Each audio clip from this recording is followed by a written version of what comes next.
shots rang out and 2 of our officers were shot. Both officers are currently undergoing treatment at University Hospital. One is in alert and stable. The other officer is currently undergoing surgery and stable. Well, breaking tonight, 2 officers shot a suspect in custody. That's from the Louisville Police. Right now, you're looking live from Los Angeles tonight. You can see right there someone drawing justice for Breonna right there on the top of your screen. Many hundreds coming out in protest after the decision came down. Also in Louisville, Kentucky tonight, still a protest is going on there. But just hours after a grand jury announced an indictment in the Breonna Taylor case, what began as protesting evolving into a march, and in many places it soon turned into riots. Shots sounding off in Louisville. Officers shot, as you heard right there. Police spokesperson saying in a press briefing the injuries were non-life-threatening to the officers, one alert and stable, the other undergoing surgery. But that is where we begin tonight. Are we satisfied with the way in which Black and brown people have been treated in this city, historically and currently, at the hands of our police department? The latest from officials in Louisville, an officer shot after major outrage of a decision. In New York, due to protests, a truck driving through a demonstration. This and more as the night just begins for many. Then, acute meaning immediate and or chronic or long-term health effects. Here in our North State, we have the latest from the North Complex meeting tonight. This as the fire continues burning. Hot spots seen going up through the night. Thank you all. Every share, every donation, every kind word. Plus, a family horse survives the worst after they thought all was lost. What events, a set of events, led to a miracle moving around when the ash settled? Plus, we want you to know that we're praying for you and the many decisions you have. We just hope we'll be one of them, that we can play football soon in California. The desperate cry from local sports programs, the heart-wrenching words of desperation. Perhaps volleyball? I don't know. You'd have to do that in a way where you're not coming in contact. The latest from local public health officials. When could the games begin, if at all? That and so much more starts right now. This is KRCR News Channel 7 at 11 o'clock. The North States News. All right, breaking into our newsroom, power is still out for many customers in Reading Electric Utility customers, due to a traffic collision with a power pole. REU is on scene working on this. This is near Victor and Mistletoe. Reading Electric telling us power is out for many. They're reviewing to see how many customers are affected by this. They don't have a specific time for when power could be restored. They're still assessing how wide of a damage this was. When we get that information, we'll get it right to you both on air and online.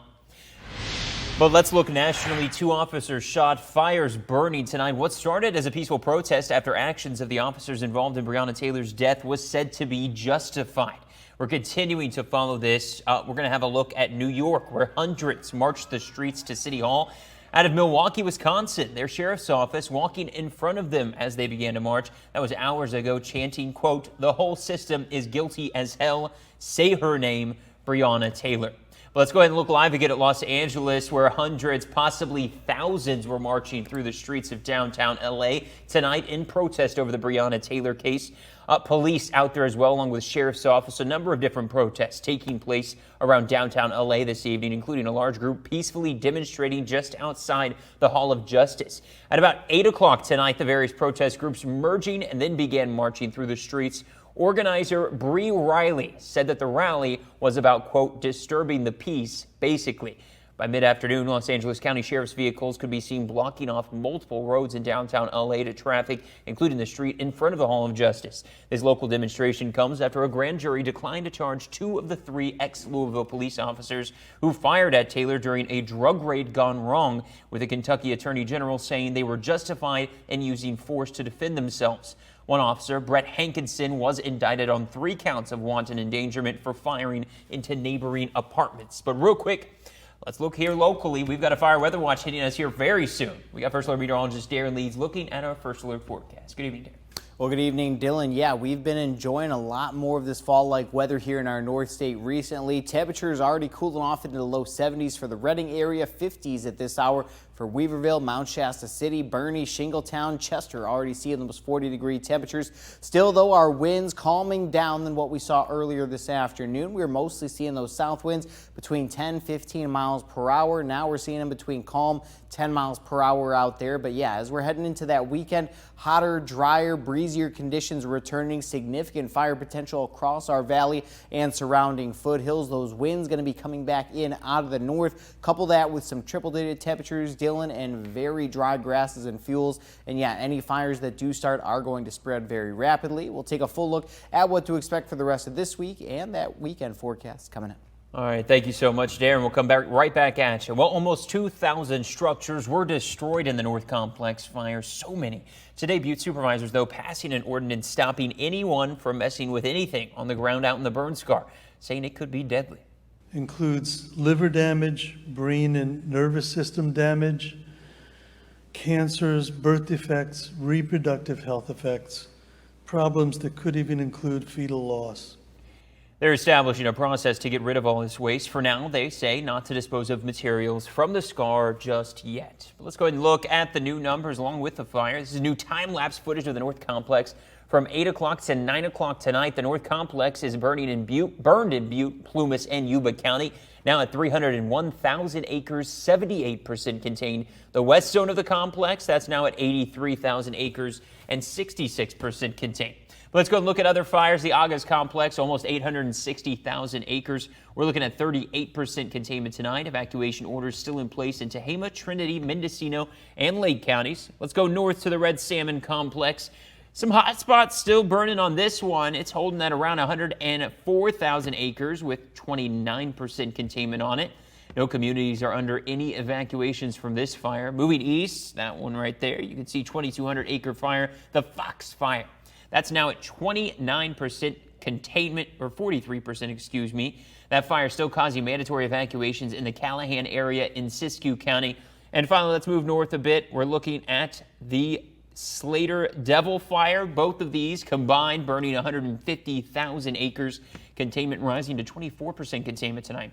Still some evacuation orders for parts of Indian Creek, all due to that damage out there. We have parts of southern Oregon also under mandatory evacuations. A family thought they had lost it all. Their home, along with all of their possessions, all of which were destroyed by what was called the Bear Fire, now the North Complex West Zone. But earlier this month, news from Berry Creek has now given the family a little something to be thankful for. Our reporter Colton Chavez joins us in the studio tonight with this incredible story. Good evening, Colton. Good evening, Dylan. As you know, you were with me the night I reported on all of the destruction that we saw in Berry Creek. Homes destroyed, a community barely even recognizable. This was the reality one family was facing after evacuating from their home and having to leave many things behind, many loved ones behind, including a horse they had raised since birth. It's a reunion they never thought they would have. My cell phone went off and it just said immediate evacuation warning, and I just thought of my grandbaby and I had to get my daughter and grandbaby out of there. Evacuated from their home in Berry Creek as flames from the Bear Fire surged through their small community. I took a laundry basket of work clothes and my kid and my granddaughter, dogs. Thought everything else would be safe at home, and it wasn't. We lost everything. Tammy went back to her job at Walmart just days after the destruction, knowing even tougher times awaited her family. Left with nothing, a sign of hope emerged from the thick smoke and piles of ash. I didn't know what would happen with her. I know my husband opened the gate to let her out, and then I seen on a Facebook post that somebody found her, and I was really happy. Family members immediately claimed their horse MJ and were able to relocate her at Camelot Equestrian Park in Oroville.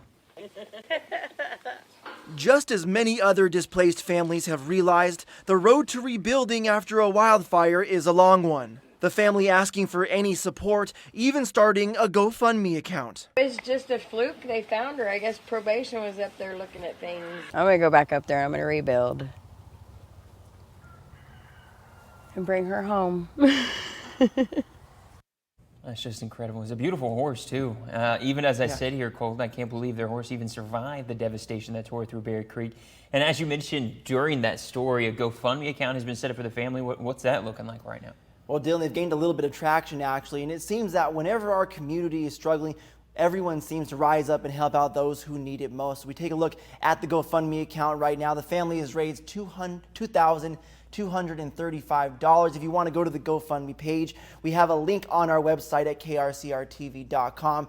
There's a detailed description about their story along, and you can watch our story on our website as well. On the right side, there are donations from different people, whether it be anonymous or you can put your name there as well. So if you have anything to give, whether it be a little, a lot, everything, Dylan, is appreciated. All right, thank you, Colton. Well, they want to go back. Coming up, once schools went back to in-person learning, one thing is missed by many students. What heart-wrenching video was released, what public health has to say. We'll be right back.